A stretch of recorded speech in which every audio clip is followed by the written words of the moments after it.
Muy bien, el día de hoy le vamos a hablar sobre la gonartrosis. Como introducción, la gonartrosis o artrosis de rodilla es una enfermedad frecuente, invalidante y con una repercusión importante sobre la calidad de vida. La rodilla consta de tres compartimentos: femorotibial interno, externo y femoropatelar, que puede verse afectado por la artrosis de manera aislada o combinada.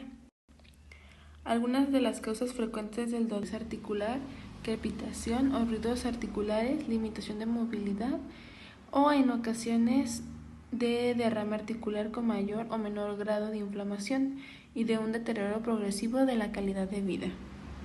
Ahora les hablaré sobre la gonartrosis como fisiopatología. La gonartrosis es una enfermedad de conjunto de la articulación. Afecta, por supuesto, el cartílago, pero también el hueso subcromodal, la membrana sinovial, la cápsula y los meniscos. Bajo un efecto de estrés mecánico o biológico, los condrocitos presentes en el cartílago se ponen a producir mediadores proinflamatorios y enzimáticos que producen una degradación en la matriz cartilaginosa y por lo tanto una pérdida del cartílago. La enfermedad se caracteriza por una progresiva degeneración y pérdida del cartílago articular, una proliferación osteocartilaginosa subcondrial y de los márgenes articulares, conociendo el estrechamiento del espacio articular y dando lugar a la formación de osteofitos. Yo les voy a hablar sobre la fenomenología de la gonartrosis. Para empezar tenemos el dolor mecánico que se desencadena con el movimiento y la carga. Aparece al caminar, subir o bajar escaleras y ponerse de pies tras estar mucho tiempo sentado. También existe el dolor de arranque, que es después de un periodo de reposo. Los primeros pasos son dolorosos. La rigidez matutina es una sensación de entumecimiento y dificultad para mover la rodilla al levantarse. También existe en casos más graves el dolor nocturno, que suele deberse a un mayor grado de inflamación intraarticular y a la postura mantenida. También otro de los síntomas es dificultad para la marcha, hay cojera, necesidad de reducir la velocidad al caminar. También hay dificultad para hacer ABDs, como subir y bajar escaleras, incorporarse desde una silla baja o el inodoro, ponerse de cuclillas o arrodillarse.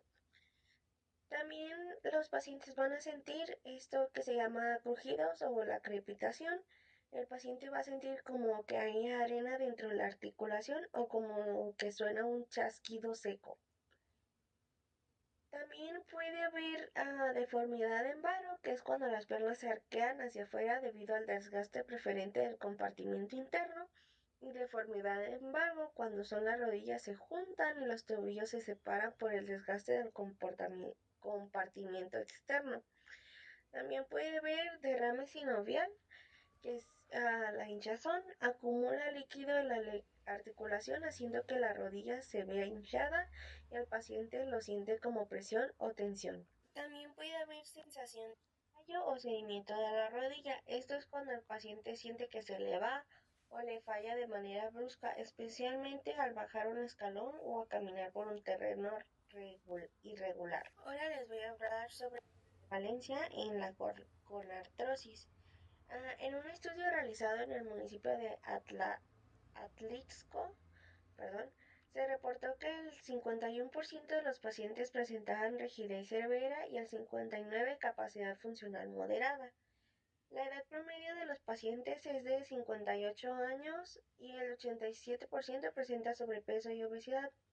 La prevalencia de la gonartrosis en la población mayor de 45 años es del 26.69%, con razón de mujeres-hombres 2:1. En mecanismos de lesión podemos encontrar cosas como el sobrepeso, y esto es debido a que cuando una persona tiene un exceso de peso, las rodillas terminan soportando una carga mayor de lo que deberían o de la adecuada, y esto con el tiempo hace que ese esfuerzo constante desgaste el cartílago, que termina recubriendo la articulación, lo que va a provocar tanto dolor como una limitación en el movimiento.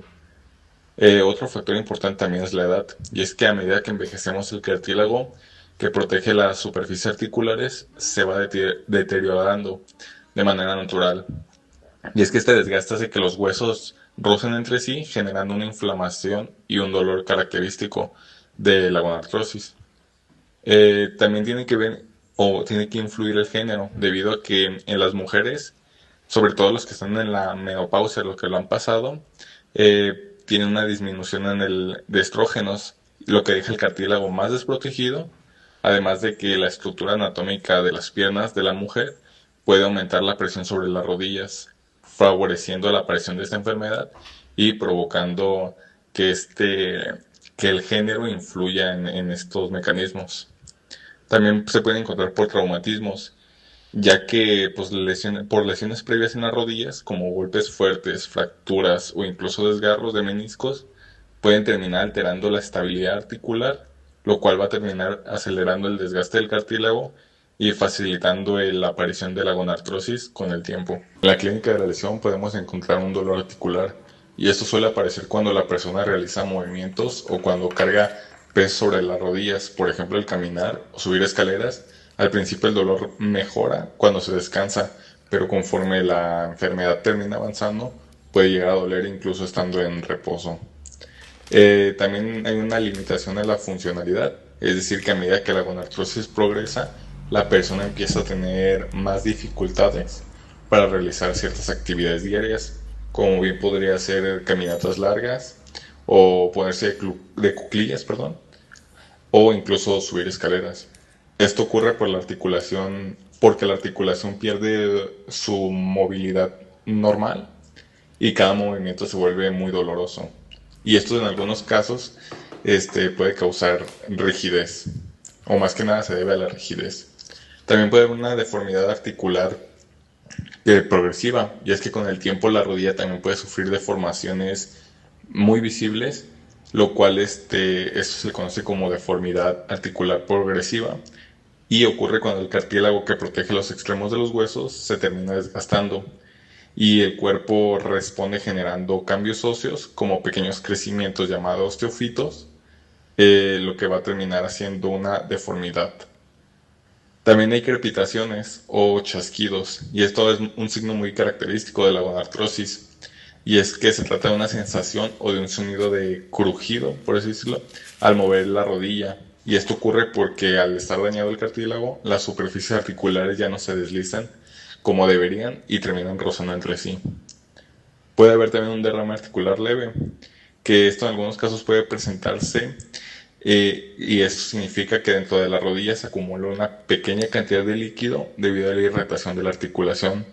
Y aunque no es tan notorio como a enfermedades inflamatorias como la artritis, sí puede generar cierta hinchazón o sensación de presión. Y esto más que nada es un signo que indica que la articulación está reaccionando al desgaste y a la fricción constante que se le da. Vamos a ver los estudios complementarios. El primero es una radiografía que sirve para la pérdida de espacio articular, la esclerosis subcondral y los osteofitos. Todo esto se verá en una radiografía. En una resonancia se puede descartar la sinovitis, vello nodular o tumores. El derrame sinovial en la inflamación se puede ver en este tipo de imagen. En la electromiografía se visualiza el derrame articular y la sinovitis y se detecta quistes de Bartter si llega a haber. Vamos a ver un diagrama que cuando la radiografía salen normales que no detecta esta gonartrosis, va a detectar que la articulación está afectada debido al incremento del recambio óseo y la inflamación. También podemos utilizar una TAC para una valoración prequirúrgica detallada, especialmente la planificación de una osteotomía o de una artroplastia total de rodilla. Les voy a hablar sobre las pruebas funcionales de gonartrosis. En este caso están como las más comunes. Y bueno, empezamos con gonometría de rodilla. Pues esta, como bien saben todos, pues evalúa el rango de movimiento, ya sea la flexión y la extensión, y pues para ver si hay alguna limitación. También está el movimiento activo pasivo de la rodilla, que pues nos permite identificar si hay rigidez o dolor y también crepitaciones durante el movimiento. También está el test de fuerza muscular, que ese puede ser de cuádriceps y isquiotibiales. Esta se puede evaluar con la escala de Daniels, y pues bien detecta la debilidad muscular y es muy común pues en gonartrosis. También Está el de Sit-to Stand Test, que es pues levantarse y sentarse de una silla. Más que nada pues evalúa fuerza y funcionalidad de los miembros inferiores, y pues si tarda como más de 15 segundos indica limitación funcional. También está el test de compresión tibiofemoral, que es el Green Test, que reproduce dolor característico en, ¿cómo se llama?, al comprimir la articulación. Y por último está la palpación funcional, que detecta puntos dolorosos, también derrame articular o aumento de la temperatura. El diagnóstico diferencial de gonartrosis. En general, es dolor articular relacionado con el movimiento, limitación funcional, rigidez matutina, crepitación, rango de movimiento restringido de la rodilla y agrandamiento óseo. Hay algunos criterios para el diagnóstico, por ejemplo, criterios clínicos según ACR. Ahí dice que la edad de que sea superior de 55 años, rigidez matutina de 30 minutos o menos, crepitación ósea, dolor a la presión sobre las márgenes óseos de la articulación y hipertrofia de consistencia dura. Luego están los criterios clínicos según NICE. Es de 45 años o más, dolor articular relacionado al movimiento o actividad, tiene rigidez articular matutina o rigidez matutina que dura menos de 30 minutos o menos. En el diagnóstico conclusivo, el paciente presenta en la sintomatología clínica dolor mecánico de la rodilla que incrementa cuando sube y baja escaleras y cuclillos en general. Cuando realiza una actividad física, también hay rigidez articular, tumefacción, disminución en el rango de movimiento de flexión y extensión, además de deformidad en varo o valgo. Mediante las pruebas funcionales se observa que dio positivo en el test de Sit-to-Stand Test, levantarse y sentarse en una silla, y confirmando el diagnóstico mediante la radiografía AP y lateral de rodilla, además adicional la radiografía axial de la rótula, clasificando según la escala de Kallgren-Lawrence. Muy buenas tardes, a mí me tocó hablar sobre el tema de la intervención quirúrgica en un problema de gonartrosis. El primer paso del procedimiento es la planificación preoperatoria, la cual realiza una planificación minuciosa para evitar fallas relacionadas con la mala alineación o el desbalanceo de ligamentos, y se toman en cuenta aspectos para evaluar el fémur, para evaluar la meseta tibial, para evaluar la integridad de la patela, en lo cual al principio se utilizan estudios de imagen como radiografía o resonancia magnética que nos ayuden a ver un poco más la calidad articular. En cuanto al posicionamiento del paciente, el paciente es colocado en una mesa quirúrgica en una posición de decúbito supino, con las piernas flexionadas entre 90 y 100 grados, con un torniquete colocado en la parte superior de la porción del fémur. Al iniciar la cirugía, se realiza una incisión en la parte anteromedial en la línea medial de la rodilla para la exploración articular. Una vez hecho esto, se procede a realizar los cortes óseos. Para esto se utilizan medidores de profundidad, guías de corte, brocas, taladros, etc. Con las guías de corte y medidores de profundidad se verifica que esté bien alineado en donde va a ir colocada la prótesis. También las guías de corte son las encargadas de darle forma a los cóndilos del fémur. Estas se utilizan para poder asentar correctamente la prótesis Entonces, una vez colocada la guía de corte, se realizan los cortes adecuados para que la prótesis embone correctamente en donde va a ser fijada hacia el fémur.